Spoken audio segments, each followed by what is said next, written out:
So ತುಂಬ ಶ್ರೀಮಂತರು, ಅವರು ತುಂಬ ಒಡವೆ ಎಲ್ಲ ಹಾಕೊಂಡ್ಬಂದಿದ್ರು. ಇಲ್ಲ ಅಂದ್ರೆ ಒಂದು 2 kg ಚಿನ್ನ ಹಾಕಿದ್ರು ಅವರು. ಇಷ್ಟು ಫುಲ್ಲು ಚಿನ್ನದ ಬಳೆಗಳೇ ಇತ್ತು ಎಲ್ಲ.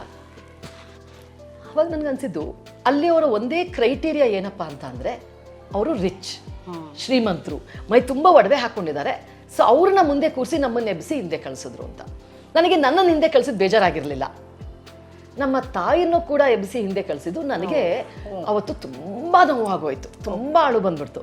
ಅವತ್ತು ನಮ್ಮ ತಾಯಿಗೆ ಒಂದು ಪ್ರಾಮಿಸ್ ಮಾಡಿದೆ, ನನ್ನ ಜೀವನದಲ್ಲಿ ನಾನು ಚಿನ್ನನೂ ಹಾಕ್ದೆ ಅಥವಾ ತುಂಬ ವಿಜೃಂಭಣೆ ವೈಭವ ಇದರಿಂದ ಇರದೆ ನಾನು ಯಾವುದೇ ಮದುವೆ ಮನೆಗೆ ಹೋದ್ರೂ ನನ್ನನ್ನು ಕರೆದು ಮುಂದೆ ಕೂರಿಸುವಂತಹ ವ್ಯಕ್ತಿತ್ವನ, ಸಾಧನೆನ ನಾನು ಮಾಡ್ತೀನಿ ಅಮ್ಮ ಅಂತ.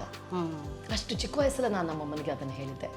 ಅದೇ ನನಗೆ ಇವತ್ತವರೆಗೂ ಸ್ಫೂರ್ತಿ ಅಂತ ಹೇಳಬೇಕು ಶೀಲಾ ಅವರೇ. ನಾನು ನಿಮ್ಗೊಂದು ಮಾತು ಹೇಳಿದೆ ಅಡುಗೆ ಮನೆಯಿಂದ ಹೊರಗಡೆ ಬರುವಾಗ, ನನ್ನ ಮದುವೆ ಮನೆಗೆ ಈ ಥರನೂ ಹೊರಟೋಗ್ತೀನಿ ಅಂತ ಹೇಳಿದೆ. ನನ್ನ ಮದುವೆ ಮನೆಗೆ ಇವತ್ತು ಈ ರೀತಿಯಾಗಿ ಒಂದು ಕಾಟನ್ ಸೀರೆನಲ್ಲಿ ಸಿಂಪಲಾಗಿ ಹೋದ್ರೂ ಜನ ಕರೆದು ನನ್ನ ಮುಂದೆ ಕೂರಿಸ್ತಾರೆ. ಆವಾಗ ನನಗೆ ಅವತ್ತಿನ ಮಾತು ನೆನಪಾಗುತ್ತೆ. ನಮ್ಮ ತಾಯಿಗೆ ಕೊಟ್ಟಂಥ ಒಂದು ಪ್ರಾಮಿಸ್ ಏನಿತ್ತಲ್ಲ, ಅದು ನನಗೆ ನೆನಪಾಗುತ್ತೆ. ಅದನ್ನು ಉಳಿಸ್ಕೊಂಡೆ, ನಾನು ಆ ಮಾತನ್ನು ಉಳಿಸ್ಕೊಂಡೆ.